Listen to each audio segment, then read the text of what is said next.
Kung dito mga kababayan sa Pilipinas, ang threat sa atin, una yung China, ngayon nadagdagan pa, yung Russia mga kababayan, nagpadala ng submarine, na-detect ng ating Navy mga kababayan at ng Armed Forces, yung Russian submarine, nandito sa ating West Philippine Sea. Kaya sabi ng ating Pangulong Bongbong Marcos, it is a worrisome. So nadagdagan, another ally mga kababayan ng mga Duterte. Si Sara Duterte, isa ng banta sa ating national security. Kasi pinagbantaan yung ating Pangulong Bongbong Marcos, the first couple. Nagpapagang mga balita at pagtalakay sa mga isyu ng lipunan. Bulsa! Opinyon, banat at paglalantad sa katotohanan. Bulsa! What you see is what you get. You decide.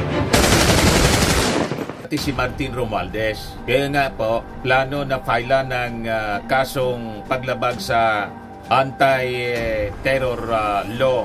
Pero, buti na lang ngayon, may nag-file na ng impeachment. So baka mabawasan yung threat to national security dito sa ating bansa. Sa Amerika naman po, mas matindi yung threat doon. Kasi ang threat sa Amerika, extraterrestrial, galing sa mga non-human entities, mga alien beings, mga kababayan, mga eudemons. Sa bagay, yung China dito sa atin, disipulo din ng eudemon. Ang simbolo nila, dragon. Tapos si Inday, presidente ng impyerno. Si Sara, threat to national security. Pero mas matindi sa Amerika. Alien invasion na po ang pinagandaan ngayon sa Amerika. O ito yung report ng CNN. CNN News 18. UFO over Capitol Hill. Viral snap sparks frenzy. Yan mga alien alien spacecraft. UFOs. Sabi ko sa inyo, patapos na po ang history ng humanity. Nagsisipaglabasan na po yung mga kagimbal-gimbal. Sabi ko sa inyo, topic na rin natin ito kasi baka mabigla tayo. Yung Congress ng Amerika po, nagsagawa ng congressional hearing.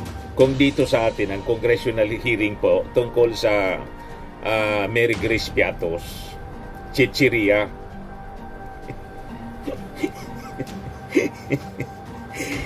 Sa chichiria ni Sara Duterte, wala nang maisip na pangalan na isusulat para ma-justify yung paggastos po ng confidential funds. Doon sa Amerika po, last year, may nauna ng congressional hearing. 2 weeks ago, mga kababayan, ipinagpatuloy, may follow-up congressional hearing sila. Then 2 days ago, biglang lumitaw yung mga aliens pong iniimbestigahan ng Congress ng Amerika. Naniwala ka niya, Mr. Marabilia, sa mga UFOs, alien beings? Nasusulat po sa Bible. Paano hindi ako maniwala? Non-human entities, biblical po siya. Kasi hindi man lang tayo ang nilalang ng Diyos. May mga angels. So these are fallen angels, mga kababayan, na nagmamanifest na ngayon. No less than the Congress ng Amerika, nagsagawa ng investigasyon kasi sa paniwala nila, there is a threat sa national security ng Amerika and maybe to the whole world with the alien beings na nagiging madalas, mga kababayan, ang pagpapakita sa kalawakan. Nasa Capitol Hill na po, hovering in Capitol Hill. At hindi lang sa Amerika, pati sa United Kingdom. So pag-usapan po natin, mga kababayan, before pa tayo na ma-deceive nitong mga kagimbal-gimbal na kwento, mga kababayan. But before that, click subscribe muna dito sa ating YouTube channel and hit the notification bell para lagi po kayong updated sa mga kaganapan dito sa ating bansa. Like and share na rin po ninyo ng ating video at huwag na rin po ninyo na skip yung ating mga commercial ads para tuloy-tuloy lang ang pag-unlad ng bagong Pilipinas. Balikan natin, mga kababayan, yung ating kwento. Iba naman po tayo. Ito siya, magiging yung ating mga senador po na bahala na rin. Senators raise concern over presence of Russian submarine in Occidental Mindoro. According to the Armed Forces of the Philippines and the Philippine Coast Guard, a Russia diesel-electric attack submarine has been monitored in Occidental Mindoro last week before it surfaced in the West Philippine Sea, WPS. O ito naman po yung harassment ng Chinese Coast Guard. Sabi dyan, nahuli sa video ang pangharas ng Chinese Coast Guard sa Filipino fishing vessel nitong Huwebes, November 28. Ayon kay spokesperson J. Tariela, the Philippine Coast Guard received video footage. Click subscribe muna dito sa ating YouTube channel and hit the notification bell para lagi po kayong updated sa mga kaganapan dito sa ating bansa. Like and share na rin po ninyo ang ating video. At huwag na rin po ninyo na skip yung ating mga commercial ads para tuloy-tuloy lang ang pag-unlad ng Bagong Pilipinas. Sa mga nagana po ng malinis and spacious fitness gym, pumunta lang po kayo sa aming Colossal Fitness Gym. We also offer Grab Car Rental with our brand new 2023 model ng Toyota Innova. We also accept booking for those who are planning to travel via PAL, Cebu Pacific, and other airline companies, local and international, and bills payment for Meralco Bills, Aleco Bills, PLDT, etc. Ang Colossal Fitness Gym is located at 3rd floor Security Bank Building, Lanco Business Park, Legazpi City, Albay. For inquiries, look for Gilon Maravillas. Contact number 0966-802-0949. Yan po yung aming Innova. Lagi na pong matao sa amin.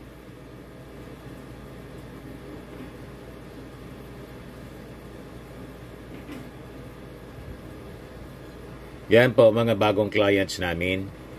Napakaganda at colorful at napakalinis ng aming gym po. Pati mga foreigners po pumupunta sa amin, mga British tourist po sila dito sa Legazpi. Na-set up na rin po yung aming mga brand new gym equipment.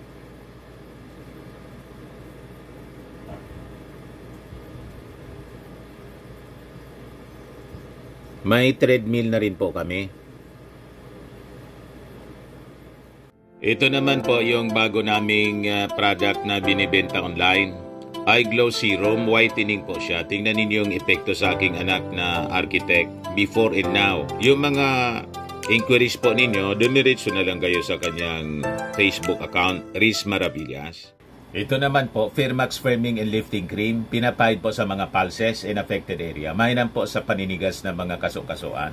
Ito naman po, Automax Radiant Serum. Sa mukha naman yung application, anti-aging po siya. You will look 10 years younger than your age. Sa mga cancer patients naman po, baka lang gusto ninyo itong itry. Neng siya red mixed fruit drink.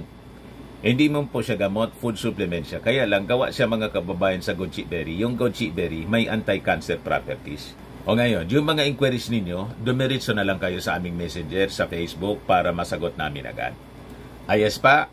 Ayos na ayos niya, Mr. Maravillas. In photograph from fishing boat that returned to Quezon, Palawan, which captured the harassment of Filipino fishing vessel by the People's Liberation Army Navy helicopter in Rosol Reef. Kaya man sinasabi ko sa inyo, yung mga kampon, mga barkada po ni Digong at ni Sara Duterte, yung China, pati yung Russia, dumagdag pa yung Russia sa kanilang harassment dito po sa atin. They are terrorizing us. Si Sara naman po, tiniterrorize yung ating Pangulo. Pero binabaliktad niya. Buti na lang po, may nag-file na ng impeachment para finally matuldukan na po yung pang-aabuso nila at hindi na sila makabalik pa sa posisyon. Makapag-handle pa ng anumang elective position po once na impeach si Sara Duterte. Ito yung video footage mga kababayan na courtesy ni J. Tariela. Galing ito sa mga mangingisda mismo. Panoorin natin.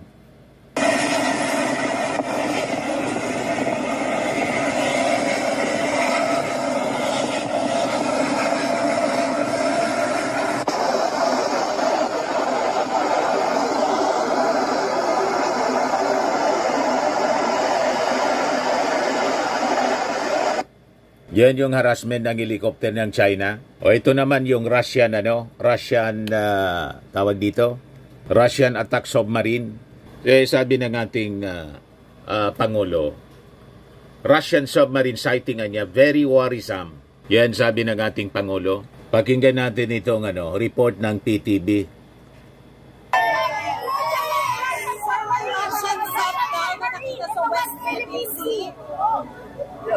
Sir, your comments that the Russian submarine has We let the military discuss it with you, but I don't think it's a subject that Sir, how concerning is Merry Christmas to all the peace people. But sir, how concerning is that na merong Russian All of support? that's very concerning. Any intrusion into the West Philippine Sea of our EEZ on our baselines is very worrisome. So, yes, it's just another one. Boss China, pagkatapos Russia, mga barkada po sila ni Digong, ni Sara Duterte. Lahat sila nagbibigay sa atin ngayon ng problema. Si Sara Duterte, botit na impeach na. Na-file na pala hindi pa man ako-convict. Ngayon pa lang yung filing. Final pa lang mga kababayan ng mga civil society groups kasama si dating Senador Laila de Lima, in-endorse na po ng akbayan representative na si Percy Sindanya. O ito yung video footage mga kababayan ng pag-file kanina.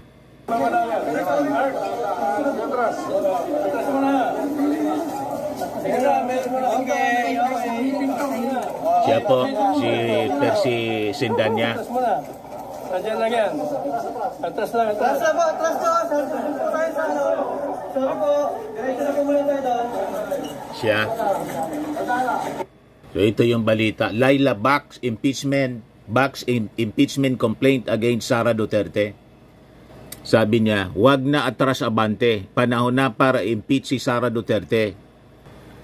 Hindi na dapat maghari-harian ng mga Duterte o magkaroon ng espesyal na proteksyon sa ilalim ng batas. Hindi katanggap-tanggap na ang pangalawang pinakang mataas na opisyal ng ating bansa ay nagpapakita ng pambabastos, pang-insulto at kawalang respeto sa mga institusyon at mga proseso ng pananagutan. Lalong hindi natin dapat ipagsawalang bahala ang lantarang pag-amin niya sa balak na pagpatay kung may mangyari man sa kanya. Isang seryosong pahayag na hindi akma sa sino mang opisyal, lalo na sa isang vice-presidente.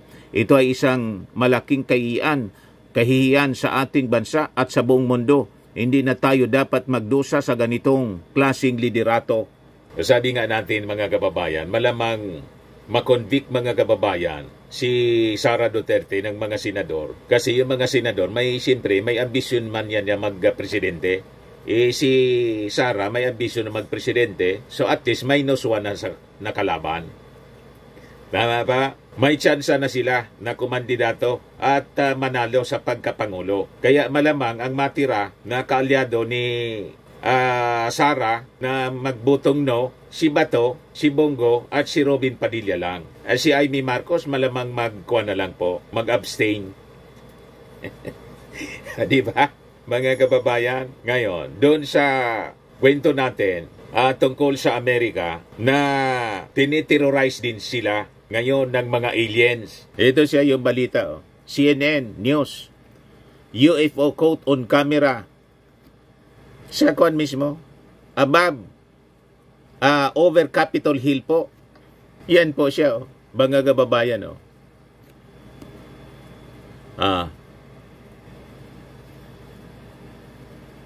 Yan. So, nagpapanik na po doon. Mysterious lights over Capitol Hill causes UFO panic in District Columbia, Washington, D.C. O ito po yung sinasabi kong investigation na ginawa ng Congress. Yan. Sabi ng isang report dito ng Forbes. Let me be clear. UAP are real. Department of National Defense official Luis Elizondo tells Congress point blank. Sabi ko sa inyo, may mga ibang nilalang mga kababayan ang Diyos. And these are fallen angels. Itong tinatawag ng mga tao ngayon na aliens are actually fallen angels. Mga non-human entities po. As prophesied in the Word of God, magpapakita sila before ng ating Panginoong Hesukristo magbabalik to reign this world for millennial. And before the before the tribulation period. So malapit na ang tribulation period, mga kababayan. May interest po itong so-called aliens sa mga superpowers, lalo na po sa Amerika, kasi ang Amerika po nuclear arm. Nuclear power yung Amerika. So nag-imbestiga yung Congress ng Amerika kasi tingin nila it is a national concern. It is a national security threat sa mismong Amerika. Iparinig ko sa inyo po yung investigation ng US Congress. Mr. Elizondo for his opening statement. Greetings, Chairwoman Mace, Chairman Rothman, Ranking Members Connolly and Garcia, and members of the committee. It is my honor and privilege to testify before you on the issue of unidentified anomalous phenomenon, known as UFOs. On behalf of our brave men and women in uniform and across the intelligence community, as well as my fellow Americans who have awaited this day, thank you for your leadership on this important matter. Let me be clear. UAP are real. Advanced technologies not made by our government or any other government are monitoring their installations around the globe. Furthermore, the U.S. is in possession of UAP technologies, as are some of our adversaries. I believe we are in the midst of a multi-decade secretive arms race, one funded by misallocated dollars and hidden from our elected representatives and oversight bodies. For many years, I was entrusted with protecting some of our nation's most sensitive programs.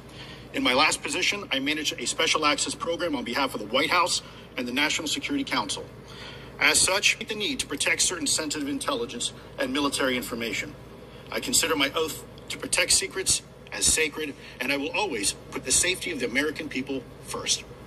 With that said, I also understand the consequences of excessive secrecy and stovepiping. Nowhere was this more apparent than in the aftermath of 9/11, which many of us remember all too well. I believe that America's greatness depends on three elements. A watchful Congress. B, a responsive executive branch, and informed public. Over the last decade and a half, I learned that certain UAP programs were and are operating without any of these elements.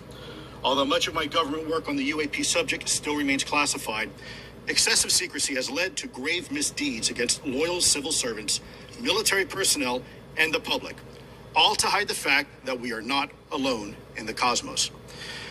A small cadre within our own government involved in the UAP topic has created a culture of suppression and intimidation that I've personally been victim to, along with many of my former colleagues. This includes unwarranted criminal investigations, harassment, and efforts to destroy one's credibility. Most Americans would be shocked to learn Pentagon's very own public affairs office openly employs a professional psychological operations officer as the singular point of contact for any UAP-related inquiries from citizens and the media. Many of my former colleagues and I have provided classified testimony to both the Department of Defense and the Intelligence Community Inspector General, and many of us have subsequently been targeted by this cabal with threats to our careers, our security clearances, and even our lives. This is not hyperbole, but a genuine fact, and this is wrong. To fix these problems, I propose three principal actions. First, Congress and the President should create a single point of contact responsible for a whole-of-government approach to the UAP issue. Currently, the White House, CIA, NASA, the Pentagon, Department of Energy, and others play a role, but no one seems to be in charge, leading to unchecked power and corruption. Second, we need a national UAP strategy that will promote transparency and help restore the American public's trust at a time when the public's trust is at an all-time low. This strategy should include a whole-of-government approach, including the academic and scientific communities, the private sector, and our international partners and allies. Third, Congress should create a protected environment so whistleblowers desperate to do the right thing can come forward without fear. As it currently stands, these whistleblowers suffer because of stigma, a code of silence, and concerns about retaliation. These whistleblowers should be encouraged to come forward in ways that protect them against any forms of retaliation. Policies and procedures should ensure that protection, and for those who refuse to cooperate, it is up to the members of this committee and the other lawmakers to wield their subpoena power against hostile witnesses and prevent additional government funding to those UAP efforts that remain hidden from congressional oversight. In closing, we as Americans have never been afraid of a challenge. In fact, we thrive on them, whether it's eradicating polio or going to the moon. We don't run from a challenge, we take it head on. To the incoming administration and Congress, I say to you, we need immediate public transparency, and this hearing is an important step on that journey. If we approach the UAP topic in the same way as as Americans have met other challenges, we can restore our faith in our government institutions. Together, we can usher in a new era of accountable government and scientific discovery. I believe that we as Americans can handle the truth, and I also believe the world deserves the truth. Thank you, esteemed members of Congress, for your time today. It is profoundly appreciated by many. Thank you. I ask unanimous consent for Representatives Ogles of Tennessee and Boebert of Colorado to be waived onto the subcommittee for today's joint subcommittee hearing for the purpose of asking questions. Without objection, so ordered. Kita ninyo, kakaiba sa Amerika. Ang congressional hearing po, yung threat ng aliens po, mga non-human entities na nagpapakita na po sa kanila. Sa atin naman po, ang hearing natin, congressional hearing, yung threat ng China sa pamamagitan ng mga activities nila dito sa atin, yung pogo, pati droga, kaya may quadcom tayo. Tapos, yung mga kaalyado nila dito sa ating bansa, yung mga Duterte, na naging dahilan ng pag-operate ng pogo, buti na lang pinatigil ng ating Pangulo. At saka, yung alam na ninyo, yung issue sa droga. At ngayon, si Sara Duterte terrorizing the first family sa pamamagitan ng pagbabanta na alam naman po natin, friend to China. Ngayon, other than China, nandyan na rin yung Russia. You see? So kakaiba ang ating panahon, mga kababayan. Pray for the safety ng ating mga leaders, ng ating bansa, in the whole world. Kasi nga po, sabi sa Bible, we are not wrestling against flesh and blood, but against powers, principalities in higher places. Kita ninyo? At itong mga kasamaan na nangyayari sa mundo, kasama na dito sa Pilipinas, inspired ito ng mga principalities na sinasabi ng Bible. Maisip man naman ni Sara, ini-imagine niyang tanggalan ng ulo yung ating Pangulong Bongbong Marcos. Alangan man Holy Spirit ang nag-inspire sa kanya. Magplano ba naman si Sara Duterte na ipapatay yung ating Pangulong Bongbong Marcos? Alangan man Holy Spirit ang nag-inspire sa kanya ng ganyang pag-iisip. Tama pa? So anyway, yan man lang po yung ating mga balita na kahindik-hindik ngayon at kakaiba. Yung ibang kwento natin out of this world na mga kababayan. Mag-ready po tayo kasi patindi ng patindi ang mga kaganapan sa ating mundo. Be ready to meet the Lord. Sabi nga,